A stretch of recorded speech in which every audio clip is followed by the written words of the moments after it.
పాలిటిక్స్లో కాన్ఫిడెన్స్ ఉండొచ్చు, కానీ అది ఓవర్ కాన్ఫిడెన్స్ కాకూడదు. పశ్చిమ బెంగాల్ అసెంబ్లీ సంగ్రామంలో ఆ ఓవర్ కాన్ఫిడెన్స్ గురించే ఇప్పుడు చర్చ జరుగుతోంది. బెంగాల్లో గెలుపు తర్వాత తన టార్గెట్ ఢిల్లీనే అన్న దీదీ ప్రకటనను కాషాయ దళం ఓవర్ కాన్ఫిడెన్స్ అని విమర్శిస్తోంది. ఓవర్ కాన్ఫిడెన్స్ మమతది కాదు, మోదీదే అని తృణమూల్ వర్గాలు కౌంటర్లిస్తున్నాయి. ఎందుకంటే మే 4న ఫలితాల తర్వాత బీజేపీ సర్కార్ ఏర్పాటుకు వస్తానని ప్రధాని ప్రకటించారు. అంటే బెంగాల్ దంగల్లో గెలుపు తమదే అని ముందే ప్రకటించేశారు. ఇలా మమత, మోదీ చేసిన ఈ ప్రకటనలని ఓవర్ కాన్ఫిడెన్స్ అంటూ రెండు వర్గాలు ఒకరిపై ఒకరు దుమ్మెత్తిపోసుకుంటున్నాయి. ఇప్పుడు పోలింగ్ ముగిసిపోయింది. ఓటర్లు తమ తీర్పు ఇచ్చేశారు. ఫలితాలు వెలువట్టం ఒక్కటే మిగిలింది. ఆ ఫలితాలే ఎవరిది కాన్ఫిడెన్స్, ఎవరిది ఓవర్ కాన్ఫిడెన్స్ అన్నది తేల్చేయబోతున్నాయి. ఎగ్జిట్ పోల్స్ సైతం ఎగ్జాక్ట్గా ఇవే ఫలితాలు రాబోతున్నాయి అని అంచనాలు విడుదల చేశాయి. కొన్ని కాషాయ దళానికి తిరుగులేదు అంటుంటే మరికొన్ని సంస్థలు మమతే మళ్లీ ముఖ్యమంత్రి అని ఘంటాపథంగా చెబుతున్నాయి. ఎవరి వ్యూహాలు వర్కౌట్ అయ్యాయో, ఎవరి లెక్కలు ఘోరంగా తప్పాయో విశ్లేషిస్తూ బెంగాల్ గడ్డపై అసలు సిసలు ఆట ఇప్పుడే ఆరంభమైందంటున్నాయి. బెంగాల్ ఎన్నికల ఫలితాలపై ఎగ్జిట్ పోల్స్లో ఏముంది, ఎగ్జాక్ట్గా ఆ అంచనాలే రావాలనే గ్యారంటీ ఏంటి, మే 4న ఫలితం ఎవరికి ఫేవర్గా రాబోతోంది?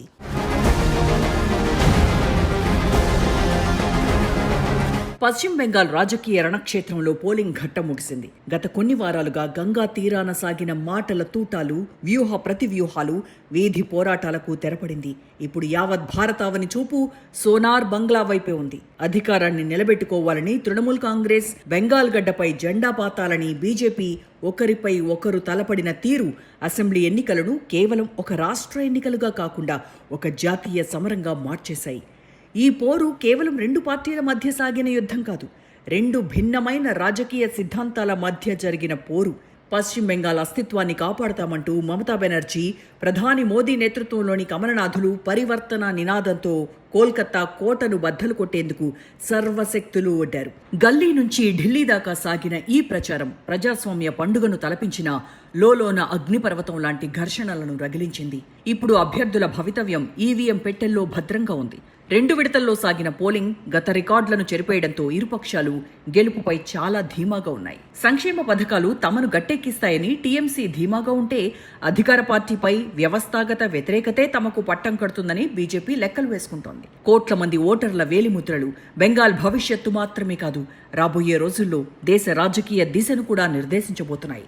ఇప్పుడు అందరిలోనూ ఒక్కటే ప్రశ్న, బెంగాల్ గడ్డపై దీదీ జైత్రయాత్ర కొనసాగుతుందా, లేక కాషాయ కేతనం ఎగిరి సరికొత్త చరిత్ర లిఖించబడుతుందా?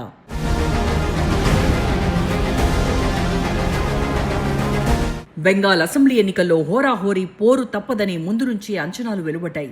ఊహించినట్టే టీఎంసీ, బీజేపీ మధ్య పోటీ కనిపించింది. ఎగ్జిట్ పోల్స్ సైతం ఎగ్జాక్ట్గా ఈ రెండు పార్టీల మధ్య పోటీ అని తేల్చేశాయి. కానీ గెలుపు ఎవరిది అన్న దానిపైనే కొన్ని సంస్థలు బీజేపీ, మరికొన్ని సంస్థలు టీఎంసీకి ఓటేశాయి. మెజారిటీ సంస్థలు మాత్రం ఈసారి కమల వికాసానికి ఛాన్సెస్ ఎక్కువ ఉన్నాయని అంచనా వేశాయి. రికార్డు స్థాయి పోలింగ్కు ప్రభుత్వ వ్యతిరేకతే కారణమని లెక్కలు కట్టాయి.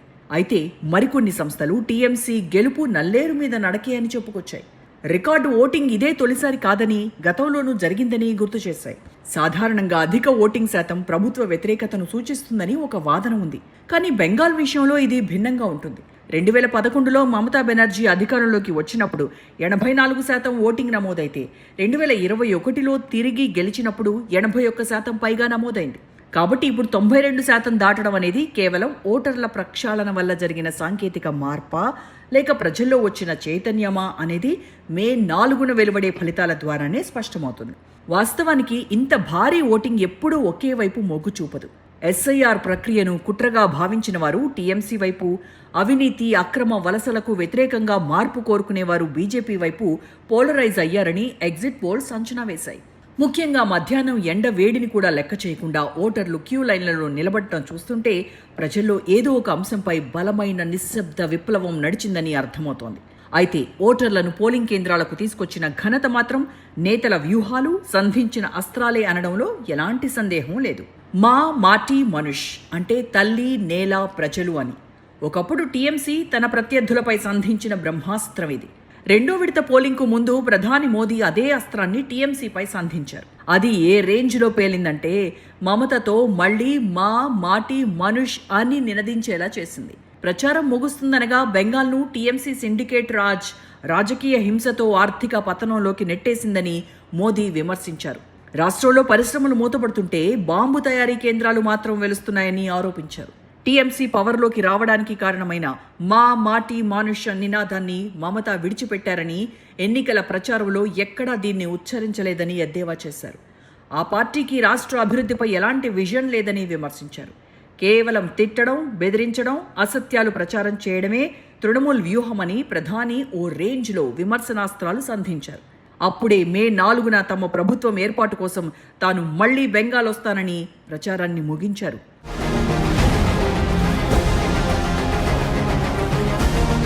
ఆ తర్వాత దీదీ నోట మా మాటి మనుష్ నినాదం మళ్లీ వినిపించింది. అది కూడా రెండో విడత పోలింగ్కు ముందు చివరి అస్త్రంగా ఆ నినాదాన్ని తెరపైకి తెచ్చారామె. ఎక్స్లో ట్వీట్ చేసిన మమత పశ్చిమ బెంగాల్ అసెంబ్లీ ఎన్నికల్లో మా మాటి మనుష్ విజయం ఖాయమని పేర్కొన్నారు. వెస్ట్ బెంగాల్ సంస్కృతి వారసత్వాన్ని రక్షించుకోవాలని, విభజన శక్తులను తిప్పికొట్టాలని ఓటర్లను కోరారు. మా మాటి మానుష్ ఇంకా అంచనాలకు సంబంధించిన విషయం కాదు, కాలమే సమాధానమిస్తుందని అన్నారు. ఐకమత్యం, సంస్కృతి, నాగరికత బెంగాల్కు గర్వకారణమని, బెంగాల్ వారసత్వాన్ని దిగజార్చాలనుకునే విభజన, విధ్వంసకర శక్తులకు రాష్ట్రంలో చోటు లేదని పరోక్షంగా బీజేపీని ప్రస్తావిస్తూ మమతా బెనర్జీ ఘాటుగా విమర్శించారు. బీజేపీకి ప్రజలే తగిన గుణపాఠం చెబుతారని అన్నారు. ఇక ఎగ్జిట్ పోల్స్ అంచనాల విషయానికొస్తే అగ్రనేతల దూకుడు, ఇచ్చిన వాగ్దానాలు, సంక్షేమ పథకాలే విక్టరీ డిసైడర్లుగా తేల్చేశాయి. పశ్చిమ బెంగాల్ను చేజిక్కించుకోవడానికి బీజేపీ అగ్రనేతలు మోదీ, అమిత్ షా వేసిన ఎత్తుగడలు రాజకీయ విశ్లేషకులను సైతం ఆశ్చర్యపరిచాయి. కేవలం ఢిల్లీ నుంచి ఆదేశాలు ఇవ్వడమే కాకుండా రాష్ట్రంలోని ప్రతి గల్లీని చుట్టేశారు. ప్రధాని మోదీ తన ప్రసంగాలు, ఝాల్మురి తినడం వంటి చర్యలతో బెంగాలీల మనసు గెలుచుకునే ప్రయత్నం చేస్తే, అమిత్ షా తన వ్యూహాలతో క్షేత్రస్థాయిలో పార్టీ యంత్రాంగాన్ని పటిష్టం చేశారు. ముఖ్యంగా బూత్ స్థాయి కార్యకర్తలను ఉత్తేజితం చేయడం, ఇతర పార్టీల నుంచి బలమైన నేతలను తమ వైపు తిప్పుకోవడం ద్వారా టీఎంసీ కోటను బీటలు వారేలా చేశారని బీజేపీ గెలుపును అంచనా వేసిన ఎగ్జిట్ పోల్ సంస్థలు చెబుతున్నాయి. ఈసారి బెంగాల్లో 200 సీట్లు దాటుతామంటూ అమిత్ షా చేసిన ప్రకటన కార్యకర్తల్లో కరెంటు పుట్టించింది. అయితే బీజేపీ వేసిన ప్రతి అడుగును మమతా బెనర్జీ అంతే వేగంగా అడ్డుకున్నారని టీఎంసీ గెలుపును అంచనా వేసిన సంస్థలు అంటున్నాయి. బెంగాల్ బిడ్డ కావాలా, బయట వ్యక్తులు కావాలా అంటూ ఆమె సంధించిన అస్త్రం ఓటర్లను ఆలోచింపజేసినట్లు అంచనా వేశాయి.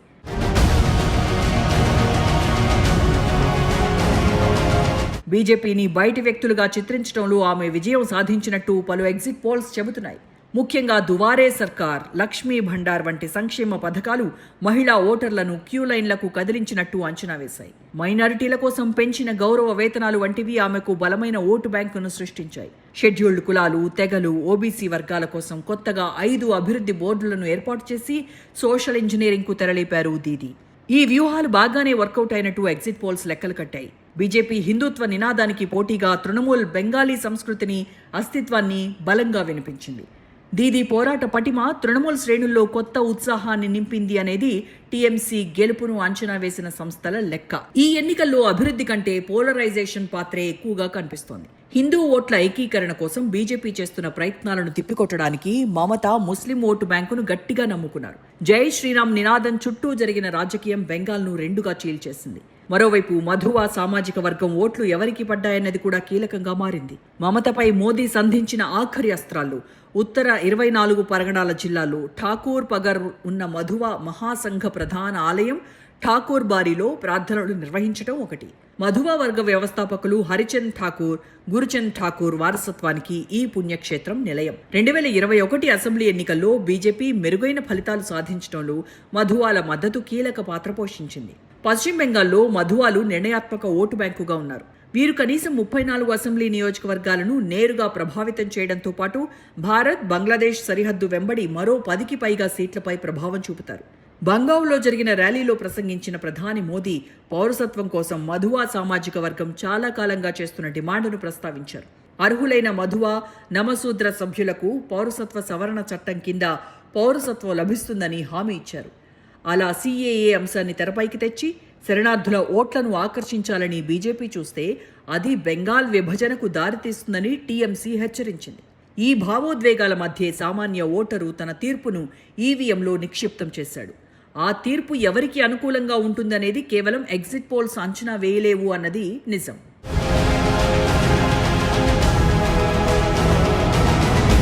ఎన్నికల వేళ బెంగాల్ గడ్డపై రక్తం చిందిన సంఘటనలు కూడా తక్కువ కాదు. పోలింగ్ కేంద్రాల వద్ద ఘర్షణలు, బాంబు దాడులు, అభ్యర్థులపై దాడులు వెరసి ఈ ఎన్నికలు యుద్ధానికి మించి జరిగాయి. బెంగాల్లో హింస కేవలం శాంతి భద్రతల సమస్య మాత్రమే కాదు, అది ఒక రాజకీయ వ్యూహంగా మారిపోయింది. కుమార్గంజ్ వంటి చోట్ల బీజేపీ అభ్యర్థులపై భౌతిక దాడులు జరగడం, మరోవైపు టీఎంసీ అభ్యర్థుల వాహనాలపై బాంబు దాడులు జరగడం చూస్తుంటే ప్రత్యర్థులను భౌతికంగా భయపెట్టడం ద్వారా క్యాడర్ను నీరుగార్చాలనే ప్రయత్నంగా కనిపిస్తోంది. స్థానికంగా పట్టున్న పార్టీలు బూత్ ఏజెంట్లను అడ్డుకోవడం, ఓటర్లను ప్రభావితం చేయడం వంటివి సాధారణమయ్యాయి.